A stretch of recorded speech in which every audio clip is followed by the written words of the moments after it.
18 मे रोजी मुंबई अहमदाबाद राष्ट्रीय महामार्गावरील झालेल्या भीषण अपघातानं संपूर्ण राज्य हादरलं होतं। साखरपुड्यासाठी निघालेल्या वऱ्हाडाच्या टेम्पोला झालेल्या भीषण अपघातात 14 जणांचा मृत्यू झाला होता, तर 25हून अधिक जण जखमी झाले होते। या भीषण अपघातात अनेक कुटुंबांचं आयुष्य उद्ध्वस्त झालं होतं। धानेवरी अपघातग्रस्त जखमी निवराज शेंडेला तातडीनं रुग्णवाहिका उपलब्ध करून देऊन वेदांत मेडिकल कॉलेजच्या डीन डॉक्टर दक्ष आमोणकर यांच्याशी संपर्क साधून हॉस्पिटलमध्ये त्याला दाखल करण्यात आलेला आहे। एबीपी माझानं ही बातमी लावून धरलेली होती आणि त्याचा इम्पॅक्ट आजच पाहायला मिळतोय। पालघरमधील या अपघातग्रस्तांना आता तातडीची मदत मिळालेली आहे। संतोष पाटील आपले प्रतिनिधी आपल्या सोबत आहेत। संतोष, खरं तर एबीपी माझानं ही बातमी लावून धरल्यानंतर त्याचा लगेचच इम्पॅक्ट दिसतोय। आता या नितीन शेंडेवर उपचार सुरू झाले।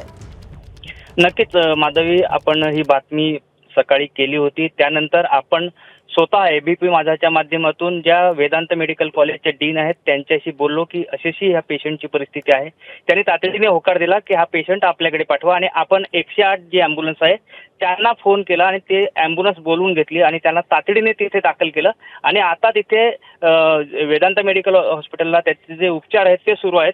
आणि दुसरं सांगायला गेलं तर आता एबीपी माझाने ही बातमी लावून धरल्यानंतर अगदी अनेक जणांचे फोन आपल्याला यायला लागलेले आहेत आणि ते आर्थिक मदत करण्याच्या तयारीत आणि त्याला जो काही खर्च होईल तो करण्याच्या आता तयारीत आहेत आणि काही लोक आता तिथे हॉस्पिटलला भेट देण्यासाठी सुद्धा जात आहेत।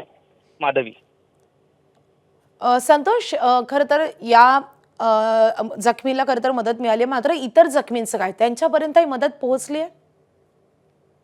आतापर्यंत ह्याच्यामध्ये गंभीर जखमी होते ते 5 होते आणि त्याच्यापैकी एकाचा मृत्यू झाला उपचारादरम्यान आणि जे 4 जखमी आहेत त्याच्यापैकी क्रिटिकल जी जास्त तब्येत सिरियस होती ते निवराजची होती। बाकी स्टेबल आहेत, परंतु आतापर्यंत प्रशासनाकडून तिथे कोणी गेले नसल्याचा आरोप त्यांनी केलेला आहे। एक दुसरं पाहायला गेलं तर निवराजचा मोठा भाऊ ह्या अपघातात मृत्यू झाला होता, त्याला 5 लाख रुपये मदत तातडीची मिळाली होती। त्याच्यातले सुद्धा 3 लाख रुपये जे आहेत त्या निवराजच्या औषधोपचारावरती त्या कुटुंबाने खर्च केले। त्यांच्याकडे फक्त आता 2 लाख त्याच्यातले शिल्लक आहेत। त्याच्यामुळे जे काही आश्वासन आदिवासी विकास मंत्र्यांनी दिलं होतं कोणतंही पूर्ण केलेलं नाही, कारण ह्यांनाच तो खर्च करावा लागतो। आता ही बातमी पाहिल्यावर आदिवासी विकास मंत्र्यांचे डोळे उघडतायत का हे पाहणं महत्त्वाचं असणार आहे।